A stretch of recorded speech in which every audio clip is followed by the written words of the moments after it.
Nous voici de retour sur Motors Inside pour aborder les trois derniers Grands Prix de la saison, à savoir Spa-Francorchamps, Zandvoort et Monza. Ces trois Grands Prix ont quelque chose en commun, c'est qu'ils ont été écrasés par Max Verstappen qui se dirige peut-être d'ici Singapour vers un deuxième titre mondial qui, celui-ci en tout cas, ne fera pas polémique. Ça, là-dessus, il n'y a pas de souci. On parlera bien sûr de Verstappen, mais aussi des couacs de Ferrari. On reviendra plus précisément sur le Grand Prix qui vient de passer, Monza. Parce qu'il y a des choses à dire, notamment sur Ferrari, les stratégies, peut-être un micro-retour en force de Mercedes. Quoi qu'il en soit, toutes ces choses-là, on va en parler avec Guillaume tout d'abord. Comment ça va? Eh ben, salut Bastien, salut à tous, ça va très bien. Ouais, trois grands prix ultra dominés par Verstappen et Red Bull. Même si, bon, on a vu que Ferrari était quand même de retour dans le match sur un circuit où peut-être c'est là où on l'attendait le moins. Donc, est-ce que c'est de bon augure pour la suite? En tout cas, ben, on le verra bien, mais Verstappen est en route pour le doubler, hein. Et puis, on a avec nous aussi Lewis Hamilton. Ouais, ouais, Voilà, j'arrive de Monza, là. Voilà, bon, mais alors Alors, Lewis, interview exclusive. exclusive, peux-tu te mettre de profil, s'il te plaît, Lewis? Voilà, tu vois, vous voyez, on a la preuve, on a Lewis Hamilton qui a appris à parler français entre-temps, donc nickel, nickel. On reviendra sur Lewis Hamilton après, bien sûr, parce qu'on va parler des trois Grands Prix conjointement aujourd'hui. À commencer déjà par... bon, alors, les trois Grands Prix à la fois, Max Verstappen qui a pas eu grand-chose à faire, si ce n'est bien faire marcher sa voiture, compter sur la stratégie impeccable de son équipe, et surtout, en fait, laisser les autres se planter. Alors, on va commencer par Spa-Francorchamps. Spa-Francorchamps, bon, Verstappen, c'est quand même terrible, hein. Il part 14ème, il remonte tout le monde très facilement, bon, à la faveur de la safety car bien sûr, mais il fallait que Ferrari se plante, il fallait que les autres n'aient pas de rythme tout simplement. Mais Verstappen en soi, on dirait qu'il attend que les autres fassent le boulot pour lui, c'est terrible. Bah, en vrai, c'est un petit peu ça. Alors après, pour Spa-Francorchamps, faut dire ce qui est, c'est que Max était clairement sur une autre planète. Mm. Déjà, quand tu vois la claque qu'il met à tout le monde en qualif, tu te dis, bon, ok. Et que le mec, il fait un tour, il rentre au garage, il descend de la voiture et il attend que le drapeau damier soit agité, quoi. C'est impressionnant. Ce niveau de sérénité, quoi, c'est Et, terrible.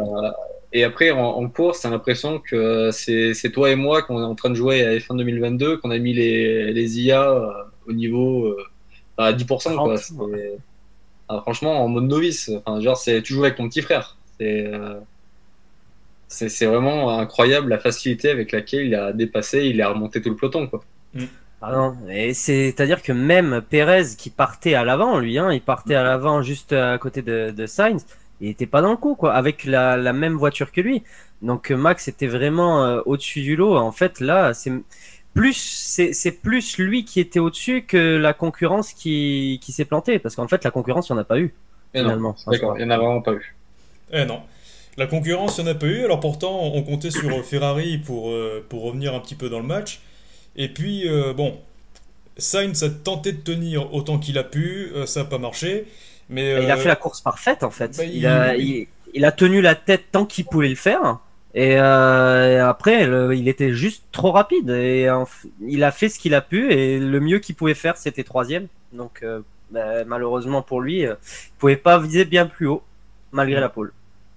Ça, je suis d'accord. C'est vrai que après, bah voilà, Ferrari et tout le reste du peloton étaient vraiment, on dirait en dessous de Verstappen à Spa, hein. Enfin, il y a rien à dire, hein. Tout le montre et qui ont fait une course, Verstappen qui roule une seconde plus vite que tout le monde. Voilà, il y a rien à rajouter, hein. Domination complète. rien à rajouter. Puis à Zandvoort, alors là, c'est le seul Grand Prix qui fait figure d'intrus dans les trois, puisque ce coup-ci, Verstappen est parti de la pole, et il a converti sa pole en victoire sur ses terres. Là encore, ultra domination, même si à un moment donné, Mercedes a été la force qui était capable de l'inquiéter. Je pense notamment, alors justement, Lewis, tu vas pouvoir nous raconter cette relance de course à Zandvoort. On aurait Je me suis chié. Ah Je me bah, suis chié. J'ai pas activé le bon mode, donc voilà, j'avais 160 chevaux de moins, comme tu le sais. hmm. Et bah voilà, Max, avec qui je me suis battu pour le titre l'an dernier, a été très intelligent et il a parfaitement relancé. Je l'avoue, c'est ma faute et pourtant dans la radio, Bono me l'a rappelé, mais bon bah voilà, tant pis, hein, c'est la course. je voulais quand même en venir à Mercedes. Enfin, je rajoute juste un petit truc sur Mercedes. C'était un cas assez épineux parce qu'Hamilton, à Zandvoort, a essayé de rester devant Verstappen, qui était rentré au stand pendant la safety car. C'était un truc à tenter, mais par contre, cette relance, bon, il aurait pu relancer plus tard. Je pense qu'il aurait peut-être pu résister à Verstappen et permettre à Russell de passer. Ou encore, un autre cas tout aussi. Enfin, un autre cas, il aurait pu s'arrêter lui aussi, et puis Russell aurait pu peut-être aller chercher Verstappen si la relance avait été favorable. Ouais, c'est le problème de la course automobile, c'est que généralement après coup on refait le match et on s'aperçoit des erreurs qu'on fait. En fait, je pense qu'ils se sont surtout fait bien avoir par la voiture de sécurité.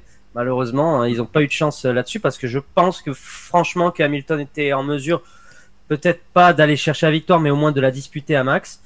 Mais là, les choses ont été un peu rendues trop faciles. Bon, on parlera des problèmes de safety car et de VSC après, mais c'est vrai que Mercedes c'est de retour. Zandvoort, c'était pas forcément le circuit où on les attendait, et puis ils ont été là. Non, Mercedes revient, pas au niveau auquel on les a connus ces dernières années, mais petit à petit, ils font un rapproché. Et sachant que le règlement 2023 va être assez stable, je pense que Mercedes a toutes les chances de revenir dans la compétition pour la fin de saison et puis l'année prochaine. Je suis d'accord, mais après, même pour moi, Hamilton, même s'il a été très fort à Zandvoort, il n'aurait pas pu faire mieux que deuxième, clairement. Parce que Verstappen était il était chez lui, hein, il y avait combien 100 000 ou 110 000 Néerlandais qui étaient là pour le soutenir, et pour moi c'était une victoire obligatoire de Verstappen. Hamilton aurait pu tenter quelque chose, même s'il avait fait une bonne relance, il aurait tenu aller quoi, un tour, 2 tours, parce que même si c'est un circuit sinueux, mais Verstappen avait peut-être 15-20 km/h de vitesse de pointe de plus que la Mercedes, et sans DRS, il en aurait fait qu'une bouchée. C'est vrai, mais bon. De toute manière, c'est vrai que comme disait Guillaume, on pourra refaire le Grand Prix en long, en large et en travers. Oui. Et que, bon, avec Dessy, Latifi aurait gagné à Zandvoort. Hein, donc, déjà. Ça, je le prends. Même avec Dessy, je suis pas sûr quand même. Bon, Latifi, on pourra parler de son cas avec évidemment l'histoire de Nick de Vries, mais ça, on y vient juste après.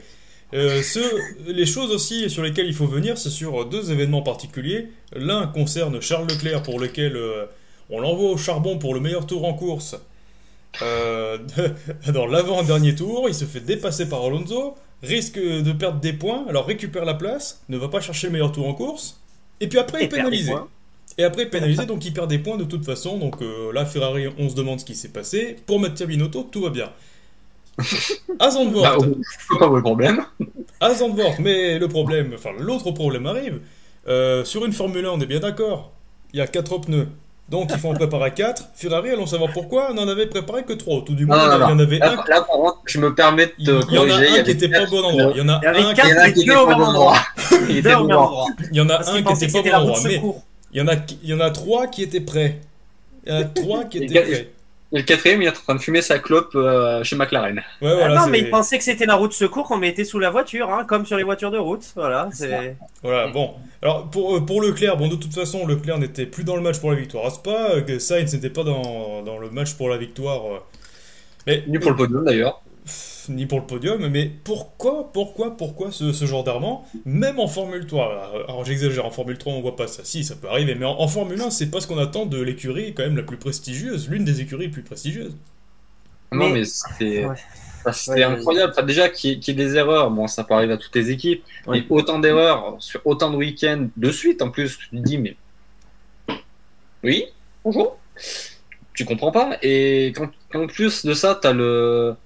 Enfin, je veux dire, t'as le clown en chef, je suis désolé de l'appeler comme ça, mais techniquement, c'est un clown en chef. Hein, bref, Binotto qui dit ouais, tout va bien, je comprends pas pourquoi faudrait changer quoi que ce soit, tout va bien dans notre écurie, mais comme a dit Febro à Zandvoort, mais regardez vos écrans, monsieur Binotto, c'est pas possible autrement. Et quand tu vois que même Sainz va prendre la défense de la stratégie des mécaniciens, etc., honnêtement, je pense qu'il y a eu une réunion en interne chez Ferrari et qu'ils ont envoyé Sainz pour dire en fait, va défendre la stratégie, va défendre tout, parce que voilà, quoi, pour essayer d'améliorer l'image. Ouais, il y aurait un petit lobbying chez Ferrari, d'après toi. Ah oui, mais c'est obligé. De toute façon, Ferrari, honnêtement, en fait- c'est communication à 100% et pour se donner une belle image, etc. C'est, voilà. Ils vont jamais assumer qu'ils ont fait une erreur. Mais c'est la première fois c'est la première fois depuis longtemps qu'un patron d'écurie chez Ferrari, on a l'impression qu'il a un totem d'immunité. Parce qu'il y a bien longtemps qu'il y en a certains qui auraient été virés. Là, franchement, Binotto, dans sa communication, c'est tout va bien, tout va bien, tout va bien. Mais en fait, le problème, c'est que c'est risible parce que tout le monde sait que les problèmes sont les mêmes depuis bien longtemps et qu'ils ne sont pas réglés. À un moment donné, Morgan a fait un super article que vous pouvez retrouver sur Motor Insight. Ferrari a perdu plus de 150 points sur des erreurs qui auraient été évitables. Ouais, c'est vrai. Et au bout d'un moment, bah, tu fais les comptes et tu te dis, mais en fait, Red Bull, juste, ils ont été performants, mais ils ont aussi profité d'une équipe Ferrari qui est pas au niveau pour jouer le titre. Et on se demande pourquoi ils n'ont pas de titre depuis 2008, mais en fait, la réponse, elle est devant nos yeux. C'est-à-dire qu'ils sont pas en mesure, avec des erreurs comme ça tous les week-ends, de me jouer un titre mondial. Juste, à titre de comparaison, dans les années Vettel, Arriva Bene, je me souviens pas qu'il y ait eu autant d'erreurs. Hein. Non. Non, et puis quand il fallait taper du poing sur la table, même en interne, il était capable de le faire. Alors Binotto est un super ingénieur, mais est-ce que c'est un bon patron d'équipe? On en revient au même point. C'est peut-être pas. Après, tu vois, il y a un truc que j'adorais chez Maurizio, c'est le charisme à l'italienne. Je suis désolé, mais tu voyais Arriva Bene, tu disais là d'accord. Tu vois Binotto, tu te dis c'est où Pinder? Ouais. Ouais. Bon, alors n'allons pas dans les critiques trop acerbes tout de même, hein, mais bon, alors à la décharge de Ferrari, j'avais déjà vu une erreur un peu plus bête. Je parle pas d'une énorme erreur, je parle d'une erreur bête. Je me souviens de Grand Prix, mais justement à Spa 2016 ou 2015, je ne sais plus. On avait chaussé 3 médiums à Bottas et un dur à l'arrière gauche. Ah oui, c'est vrai. Ou à l'arrière droit. Ouais. C'est chez Williams, du coup. Chez Williams, absolument. Williams. On voyait un petit arc-en-ciel avec une voiture blanche. Mais bon, peu importe. Quoi qu'il en soit, oui. Là, juste pour revenir sur ce point-là, tu vois, des écuries comme Williams, ça leur est arrivé, mais tu vois, derrière, ça leur est plus jamais arrivé. Red Bull, en 2016, quand ils perdent Monaco, derrière, ils deviennent... Avant, c'était Williams qui faisait les meilleurs arrêts. Depuis, Red Bull s'est passé les maîtres dans l'art de l'arrêt au stand. Ferrari, en fait, c'est arrivé à Carlos Sainz. Mais le problème, c'est que il y a tellement de choses qui arrivent souvent.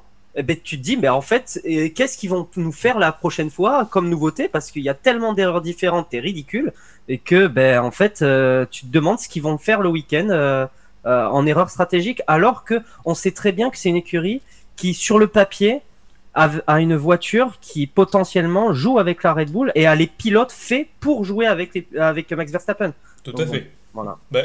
Pour tout... Alors, ceux qui nous suivent sur Instagram ont dû voir que Motors Inside était présent à Spa-Francorchamps. Et en l'occurrence, à Spa, j'avais discuté, parce qu'en fait, les escaliers qui mènent à la salle de presse, enfin là où je passais en tout cas, étaient juste à côté de l'entrée du garage Ferrari. Et j'ai eu l'occasion de discuter avec un ingénieur Ferrari pour dire, mais comment vous vous sentez pour aller faire gagner... Comment vous vous sentez? Est-ce que Carlos se sent bien? Est-ce qu'il se sent capable de gagner? Ah oui, bien sûr. Et Charles? Ah bah oui, alors là, Charles, il est ultra confiant, il n'y a pas de problème. Mais bon, est-ce que la confiance chez Ferrari ne serait pas un oiseau de mauvais augure? Allons savoir. Et je voulais en venir à un autre adversaire de Red Bull, en tout cas, un adversaire plus proche de Ferrari, Mercedes bien sûr, mais aussi George Russell. Russell qui est plus régulier que Lewis Hamilton dans la mesure où il termine sans arrêt dans le top 5 quand il n'abandonne pas. Son seul abandon quand même c'était Grande-Bretagne.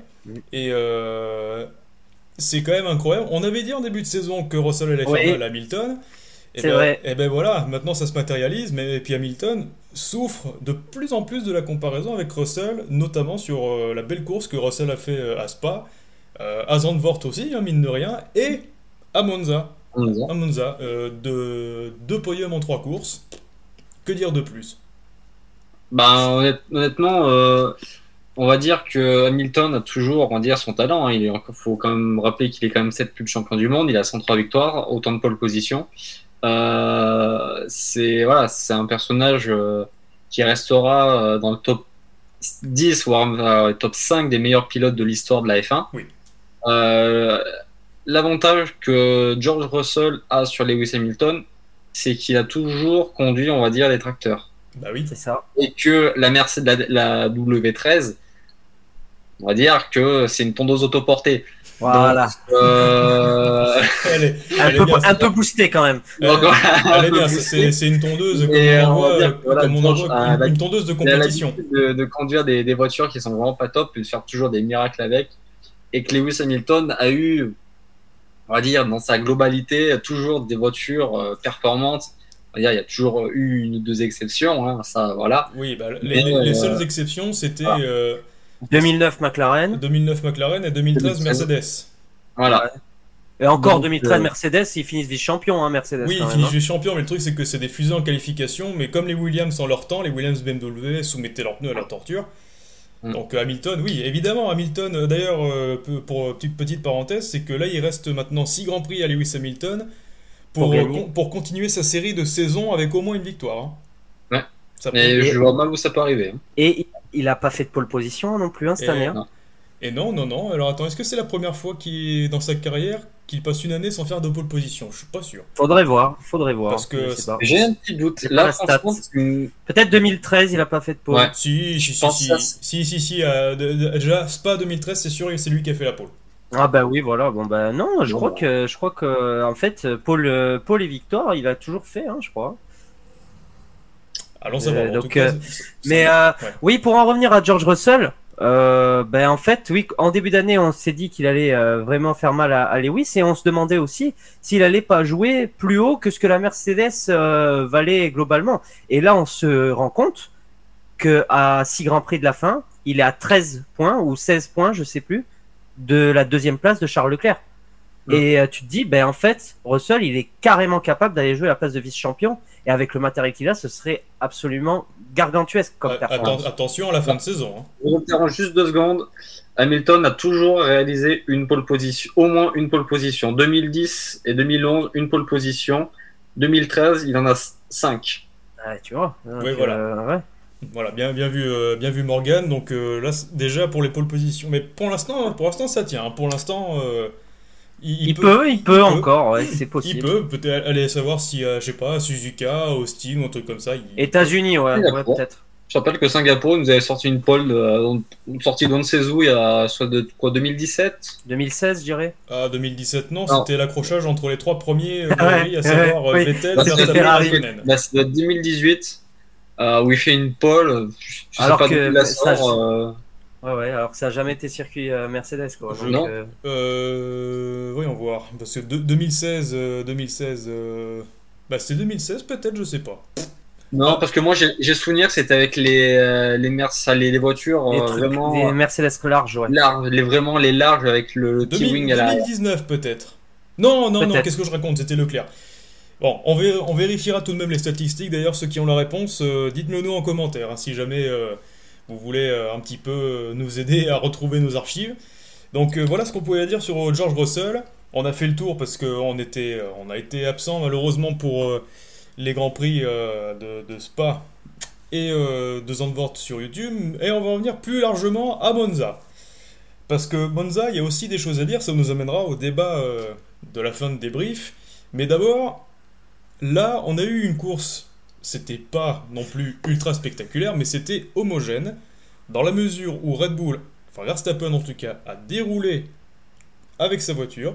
Ferrari a tenté, sans accroc, de faire vaciller Red Bull et pourquoi pas profiter d'un incident de course qui a eu lieu à la fin, mais qui ne leur a pas profité. Donc finalement, quand on voit Monza, on se demande qui peut arrêter Verstappen, parce qu'il semble que les Ferrari, quand bien même ce sont des fusées en qualification, eh ben, Bah, ça va être...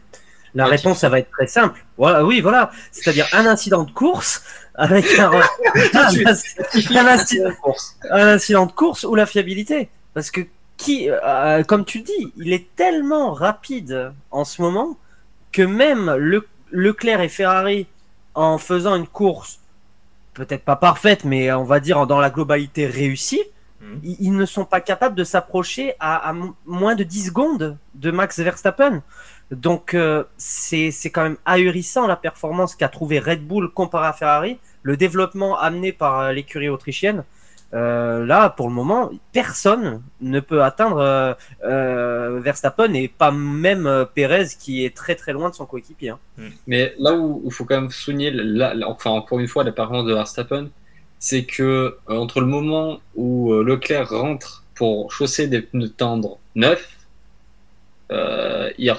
Max Verstappen a gagné 1 ou 2 secondes sur les premiers tours et qu'au final, il en a perdu que 4 jusqu'à l'arrêt de Ricciardo, je crois. Enfin, il me semble que c'est 4 ou 5 secondes qu'il a perdu jusqu'à l'arrêt de Ricciardo entre les deux lescos quand même. Avec des pneus médiums avec usés. Des pneus médiums avec 10 tours de plus. Ouais. Bah, à mon avis, il a pas dû pousser beaucoup dessus. Hein. Il a pas dû attaquer comme un bœuf sur ses pneus, donc ça explique peut-être pourquoi il avait de la vie. Mais quand pour revenir juste à Spa, l'espace de quelques secondes, comme tu dis, il est parti 14e, au bout de 10 tours, il est en tête. Ouais, je crois que c'est 12 tours, il est en tête. 12 tours, ouais, voilà. Une douzaine de tours, mais bon, voilà, la messe était déjà dite, donc il fallait prier pour avoir une safety car. Le débat approche hein, sur les safety cars. On approche, mais on en parle bien sûr à la fin. Mais sur Monza en particulier, Verstappen, ce qui était quand même incroyable, c'est de voir à quel point Red Bull a la capacité de fabriquer une voiture qui met une pilule, une doudoune à tout le monde en course avec plus d'appui que les autres à Monza. En fait, le vrai déclic, concrètement, ça a été Honda. Parce que la voiture, on savait très bien que les voitures dessinées par Adrian Newey, elles étaient toutes plus ou moins performantes, mais ils avaient toujours ce déficit moteur par rapport aux autres écuries. Depuis 2 ans, les progrès faits par Honda, ils sont énormes. Et là, en fait, ils sont juste au-dessus de la concurrence dans tous les domaines, puisque aérodynamiquement parlant, ils étaient déjà au-dessus et puis ils le sont restés. Et là, maintenant, au niveau moteur, tu vois que c'est ce qui se fait de mieux. Donc, finalement, ça fait un cocktail qui fait que c'est une écurie imbattable en ce moment. Ouais, comme tu dis, hein, je vais pas forcément dire plus de choses parce que t'as tout dit. Hein. Ils ont tout réuni pour que cette voiture soit la meilleure du plateau, que ça soit en termes de châssis, en termes de moteur, en termes d'aéro, en termes même de fiabilité. Hein, parce que à part les abandons, les 2 abandons sur les 3 premiers Grands Prix, voilà quoi. C'est là où on se dit peut-être que même ça aurait pu être encore mieux, parce que notamment à Bahreïn, ça les a pris d'un doublé, hein, concrètement. Donc ils ont réussi à s'améliorer dans tous les domaines où ils pouvaient s'améliorer. Et ça fait les performances qu'on voit à l'heure actuelle. Eh oui. En tout cas, Monza, ça nous a réservé... Ferrari, là, pour ce coup-ci, n'a pas fait d'erreur. Mercedes, George Russell, encore une fois sur le podium, mais on l'a déjà évoqué. À Monza, il y a une chose en particulier qui a frappé les esprits, et ce petit monsieur a été élu pilote du jour. J'ai nommé... Nick De Vries. Nick De Vries, quand même. Et ça fait longtemps que sur la planète F1, on parle de Nick De Vries, qui est une espèce de petit satellite autour de la planète F1, comme ça, qui tourne, qui est d'abord appelé chez Aston Martin en essai libre. Alex Albon, opération de l'appendice. Dring dring, bonjour Nick, dis-moi, tu veux monter dans la Williams? Oui, tu montes. Allez, on y va. Il met une grosse doudoune à Latifi, au risque de te décevoir, hein, Morgan, hein, parce qu'on connaît ton attachement au bas de tableau. Et puis en course, il tient le rythme avec des médiums usés par rapport à des durs qui marchent mieux pour arriver 9ème. Mais génial.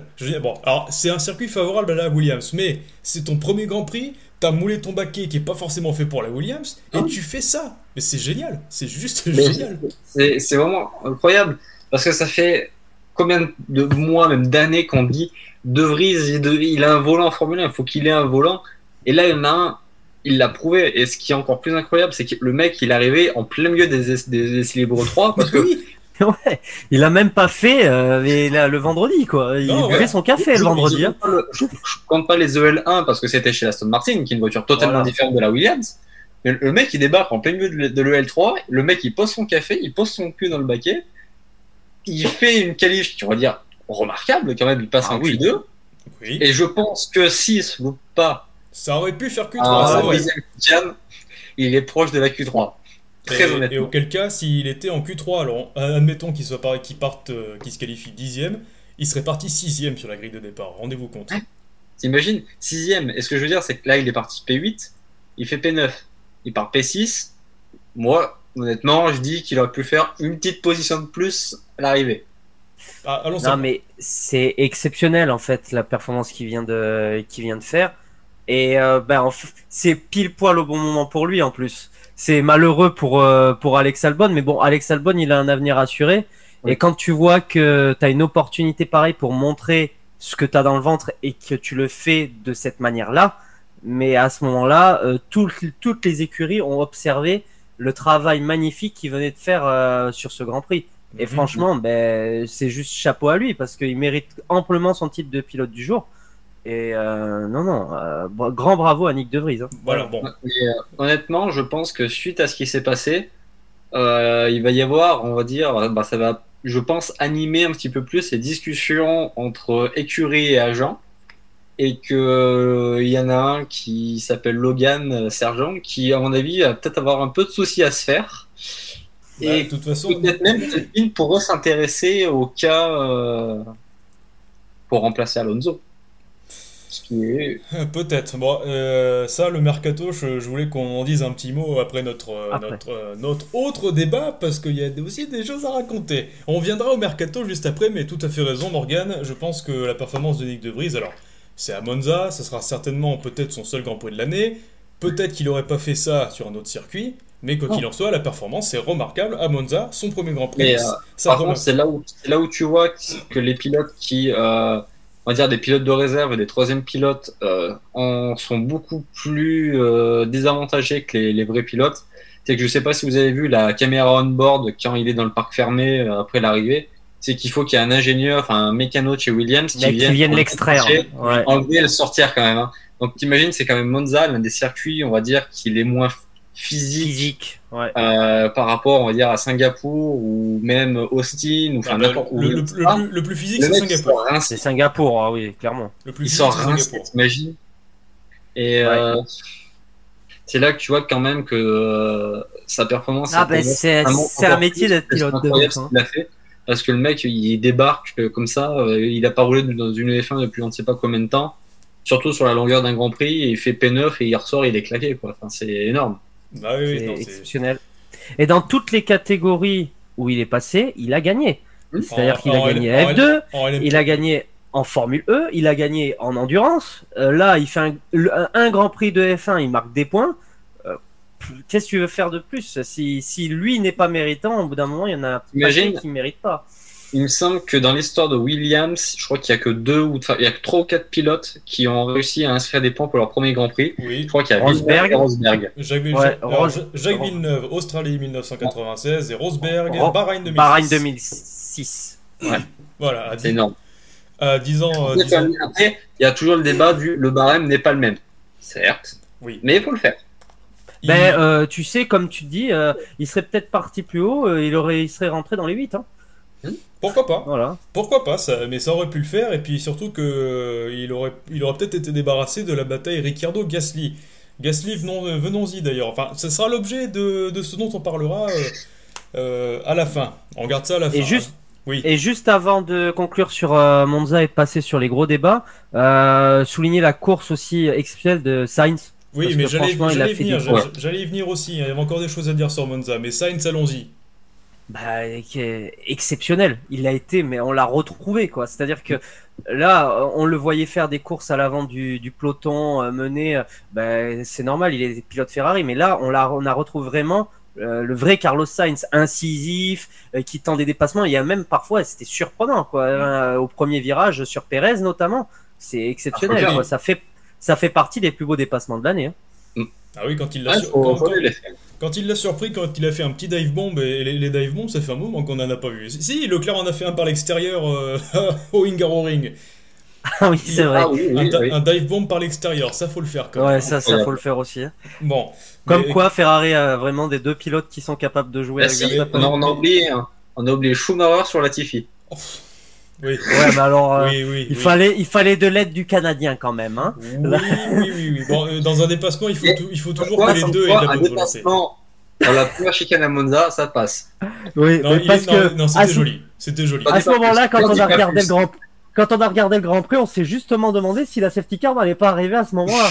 Parce que Ouais. là, franchement, pour une fois, Nicolas, ça a été relativement fair play. Oui, puis c'est pas lui qui l'a provoqué, la safety car après. Mais en tout cas, Carlos Sainz, oui, les pilotes Ferrari sont capables de gagner, ils sont capables de tout ça, mais le problème c'est que ce qu'il leur faut, et comme l'avait dit Charles Leclerc en conférence de presse sur une question de Motors Insight, hein, voilà, le mec qui se la pète et tout, la question a été posée, qu'est-ce qui fera la différence, vu que Aspa il croyait encore au championnat, Charles Leclerc, qu'est-ce qui fera la différence entre vous et Max? Il m'a répondu, enfin, dans les grandes lignes, il faudra qu'il y ait les week-ends parfaits. Et c'est à ce moment-là qu'on parlait de gagner les courses restantes. Bon, eh ben, ça n'est toujours pas fait. Ça risque. Enfin, il y en a peut-être. D'ailleurs, Oui. Binotto, il n'avait pas dit qu'il voulait gagner les 7 courses Si, restantes. bah, il avait dit qu'il voulait gagner aussi depuis Spa. Hein. Il voulait faire, Ouais, il voulait faire une Vettel 2013. Hein, donc bon. Oui, mais attention, il avait dit au début de l'année que le championnat n'était pas un objectif. Voilà, c'est cette langue de bois, parce qu'à cette époque-là, à mon avis, il y pensait fort au championnat. Maintenant, maintenant c'est mort. Hein. Maintenant, il a raison. Maintenant, il a raison de ne plus y croire. Mais bon, voilà. Carlos Sainz et Charles Leclerc sont capables de jouer des coups de devant. Mais le problème, c'est déjà la stratégie, c'est les week-ends qui s'enchaînent mal, les erreurs, ou la fiabilité, puis bien sûr, leur principal bourreau, Max Verstappen. C'est tout. Je pense que sur Ferrari, il n'y a pas grand-chose à rajouter, si ce n'est que forcément, il y a eu une bien triste conclusion. Et, et oui, vous l'avez compris, les gars, ça nous amène à notre petit débat de la journée. Notre petit débat de la journée sur safety car, virtual safety car. Je vous expose un petit peu l'énoncé du problème, comme les font les maîtresses à l'école. 2021, Abu Dhabi. La course est relancée pour un tour, sans laisser tous les retardataires se dédoubler, pour, je cite, avoir une course. Ça a fait polémique, très bien. Zandvoort 2022.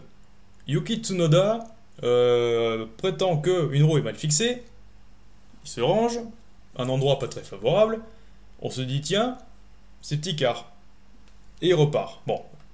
Zandvoort 2022 toujours. Vettel est arrêté. Attendez, Vettel? T'as oublié Tsunoda déjà, t'as oublié Tsunoda qui se réarrête. Yuki qui se réarrête. Qui se réarrête après, oui. Qui se réarrête après et qui est mal placé. Et Zandvoort 2022, donc virtual safety car. Sur un moment où on pensait que la vraie safety car était nécessaire pour regrouper tout le monde. Et comme l'a dit Morgan dans son édito d'après Grand Prix, ça fait partie aussi de la course. Et c'est ça qui nous remet du piment. Voilà. Et enfin, alors safety car il y a eu à Zandvoort. Et enfin, dernier élément de l'énoncé, Monza 2022. Non. Il y a Bottas aussi qui s'arrête et ils mettent 100 ans avant d'avoir une safety car aussi. Ils mettent 100 ans avant de prendre la décision. Oui. Et avec un dépassement de Sainz sous des drapeaux jaunes.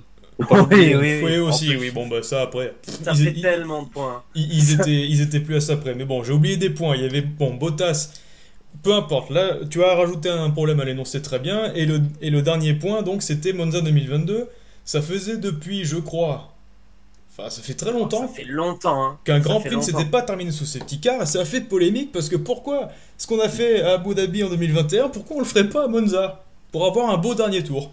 Messieurs, là, je vous laisse la parole, je vous laisse en débattre, j'interviendrai aussi, mais quand même, ces safety car, on a l'impression que c'est un petit peu sur commande. Un coup, il les faut, on les a pas. Un autre coup, il les faut pas. Il y en a, et un autre coup, on peut relancer, on relance pas. C'est à n'y peut rien comprendre. Bah, tu vois, c'est un peu, on va dire, en fait, je vais reprendre mon édito d'après Grand Prix des Pays-Bas. C'est que t'as l'impression que la FIA découvre les règles de safety car, etc. Je ne comprends pas, il n'y a pas vraiment de logique dans les manières. Il n'y a pas de ligne directrice. Ouais, il n'y a pas de ligne directrice. C'est ça. C'est que c'est un schéma. En fait, tu as l'impression que c'est un schéma différent sur chaque Grand Prix selon les commissaires et tu comprends pas.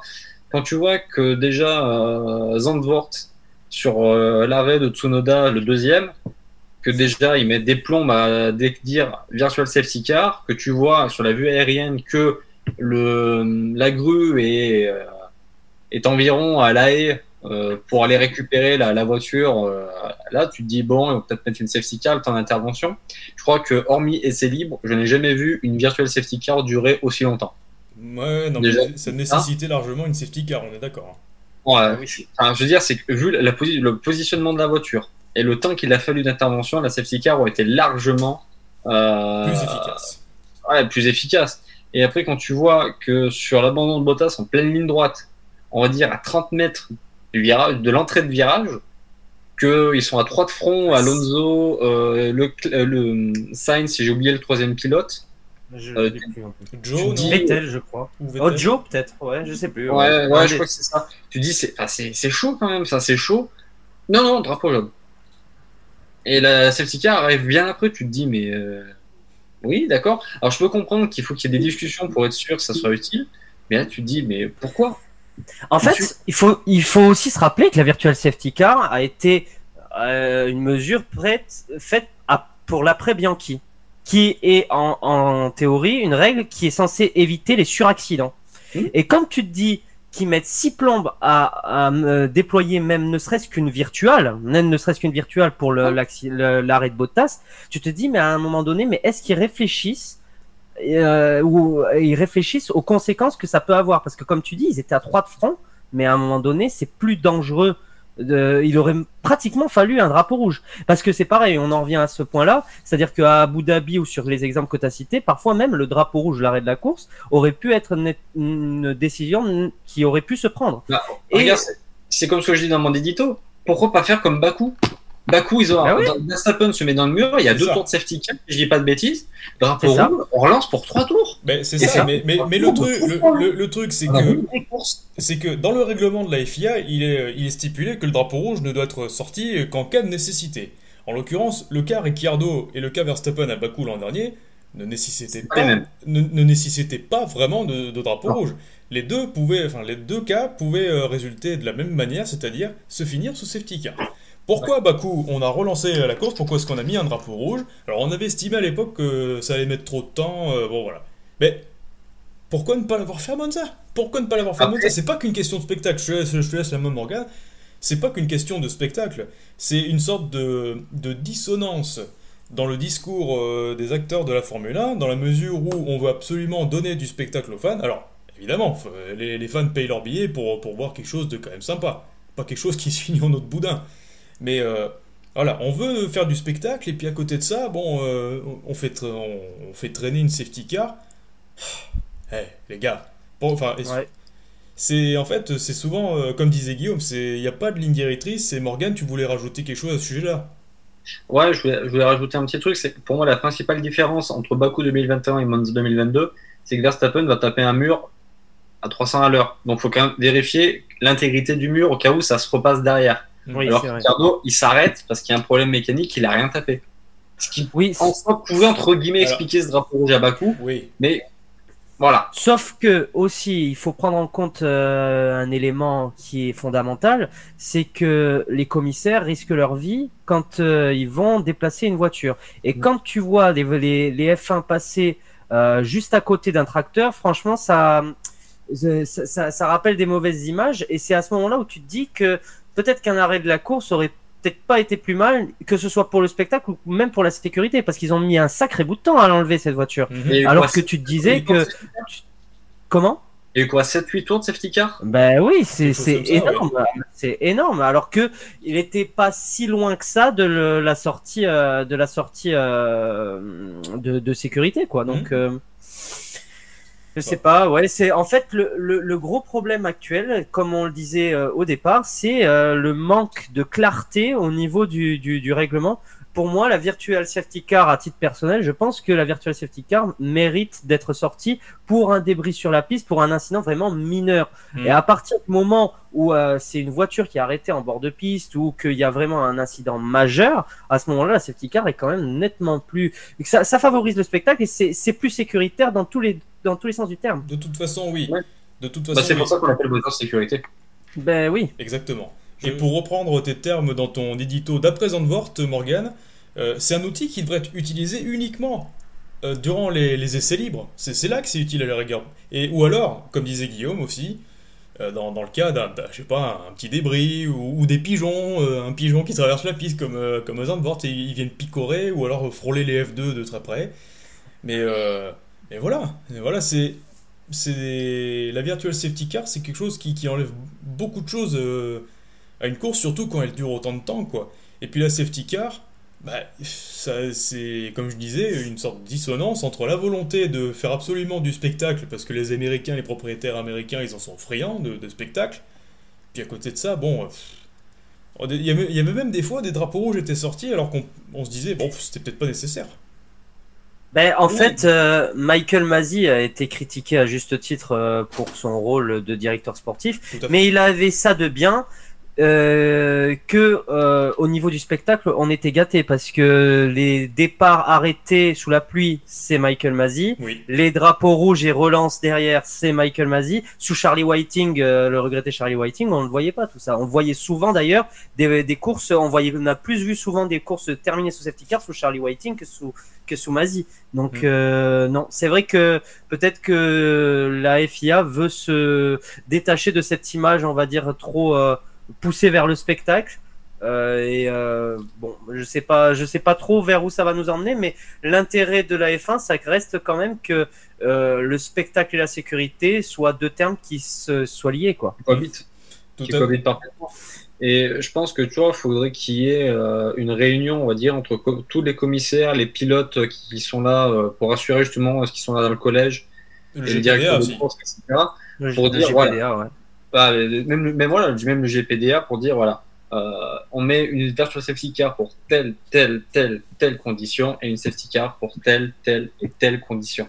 Tu vois, que ça soit Ben oui, vraiment- qu'on soit pas dans l'attente de dire bon ben là, alors est-ce que ça va être une virtuelle, est-ce que ça va être une safety car, on sait pas trop. Voilà. Bah, Au surtout- moins là, Parce au qu'en moins, plus, en ça plus serait ça clair. ajoute de l'attente, donc ça ajoute de Surtout l'attente. que parfois, t'as drapeau Et de jaune, la déception. VSC, SC.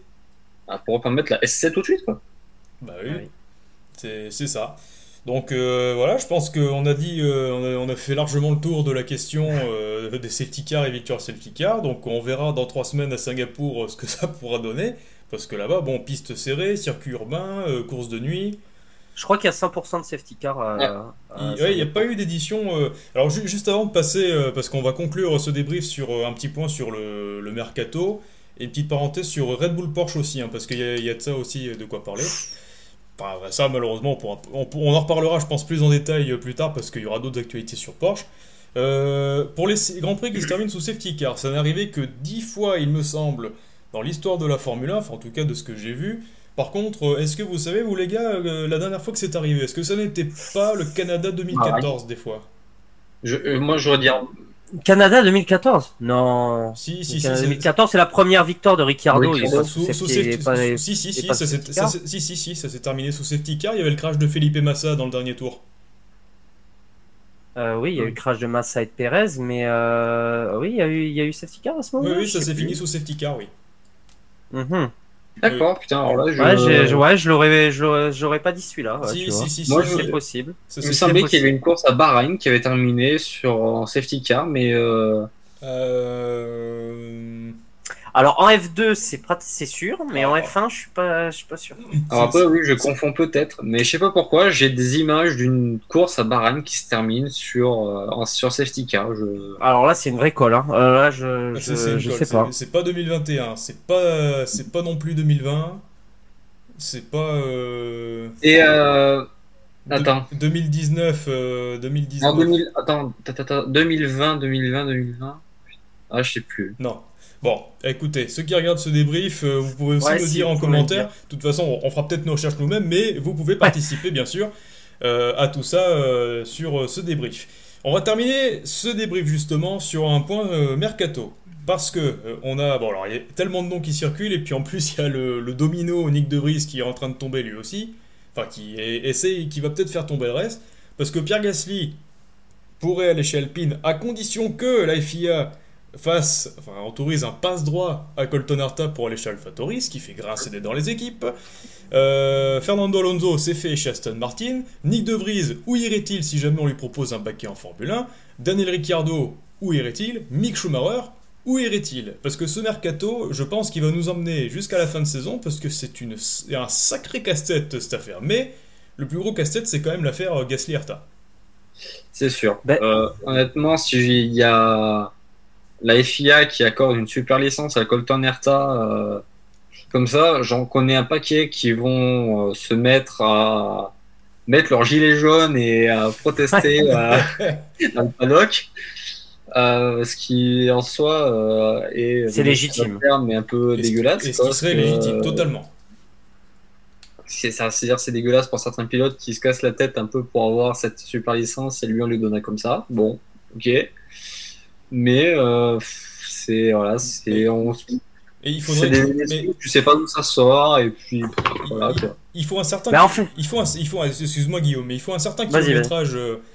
Il faut un certain kilométrage pour obtenir la licence, enfin la super licence. Ça, c'est pas un problème, ça. Bah, à la limite, ça c'est pas le problème. Le problème, c'est qu'il a pas assez de points. C'est qu'il a pas assez de points. Oui, mais justement, certains kilomètres, ça en rapporte des points de toute façon. Donc, autant comme si on tient vraiment à le. Si on tient vraiment à le faire rouler, il faut le faire rouler, quoi, c'est tout. Hein. Faut bien le faire rouler dans la Formule 1.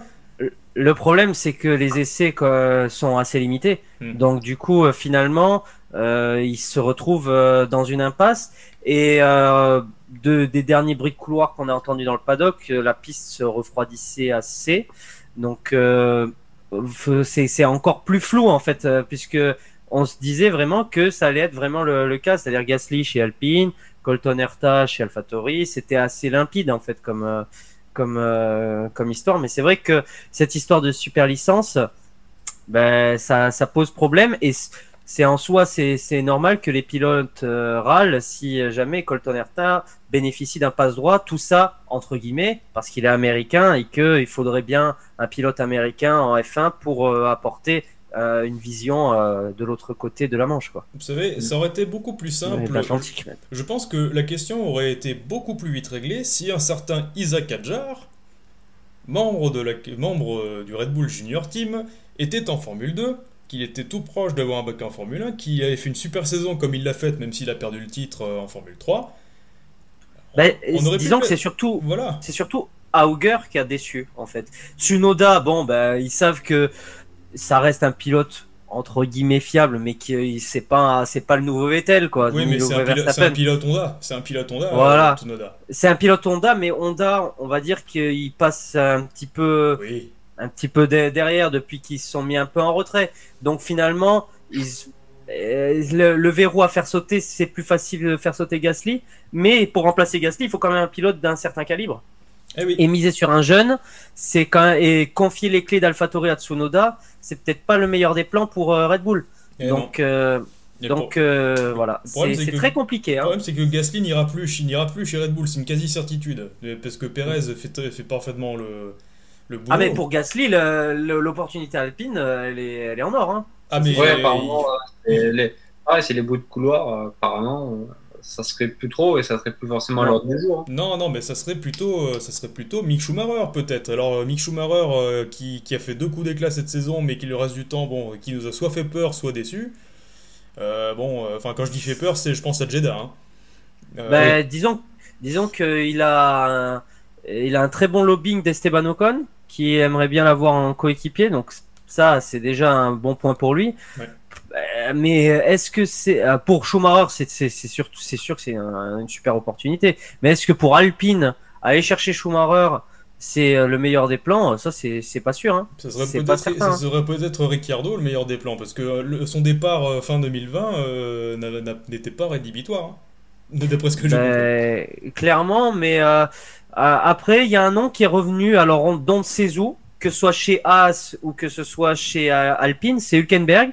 Oui. Et tu te dis que lui, en fait, c'est vraiment, tu l'enterres, tu l'enterres, mais vivant, et il va te ressortir des années plus tard, quoi. C'est-à-dire que là, Hülkenberg, je pense pas que ce soit la meilleure option.